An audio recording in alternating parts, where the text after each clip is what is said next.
Mheshimiwa Lukuvi ni mzee wetu, kwa hiyo mzee wetu tulimfahamu kwa mengi makubwa na mema ambayo alikuwa anayafanya kwa nchi yetu na katika utumishi.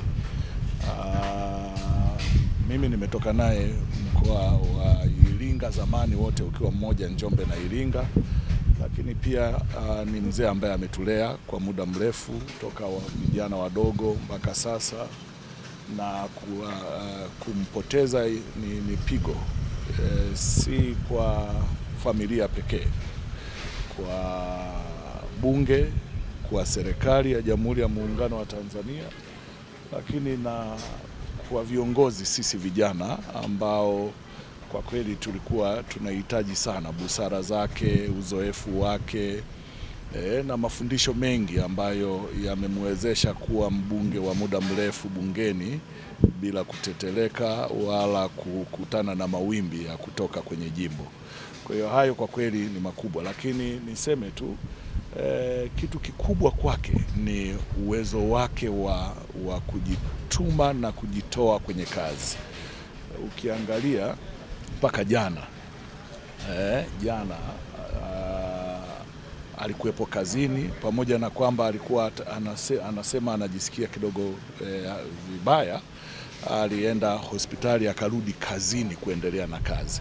Sasa hilo tu linamwelezea kwa Mheshimiwa Lukuvi alikuwa mtu wa namna gani. Lakini niseme kwa kweli, mimi nimebahatika kukaa naye kwenye chama na kwenye serikali, na nimemkuta akiwa tayari ameshajijengea uzoefu mkubwa. Kumbuka amekuwa naibu katibu mkuu wa Umoja wa Vijana Tanzania, lakini amekuwa kwenye baraza la vijana, baraza kuu la vijana, na baadaye akaja kwenye halmashauri kuu ya CCM na kamati kuu ya CCM kwa muda mrefu. Kwa hiyo ni mtu aliyekuwa anajua, tukisema siasa anajua kuichambua na kuielezea, lakini anajua kushauri vema kwenye siasa. Ukizungumzia suala la ushiriki wa chaguzi, alikuwa ameshiriki kwa muda wa kutosha, anajua, na alikuwa na jambo kubwa la kuturithisha vijana kwa kiwango kikubwa sana. Mimi niseme tu, tumempoteza mtu muhimu, tumempoteza kaka yetu, baba yetu na mzee wetu, ambaye muda wote alikuwa tayari kutushauri, kutujenga, kutuelekeza, lakini na kubwa zaidi kuturithisha yale ambayo alibahatika katika makuzi na mapito yake ya uongozi kujifunza. Hilo ndio kubwa naweza nikasema. Busara, utulivu, hekima alizokuwa nazo zilikuwa zinajieleza kabisa. Mtu yeyote aliyemfikia alikuwa na uwezo wa kumfikia bila vikwazo, bila shida.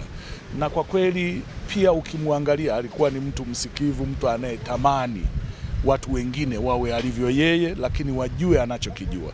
Na ukishaishi na watu ukajishusha, ukashirikiana, utapendwa, utaishi nao kwa muda mrefu, na hiyo ndio siri ambayo naamini hata jimboni kwake walikuwa wakimchagua na kumrudisha bungeni kwa sababu hizo.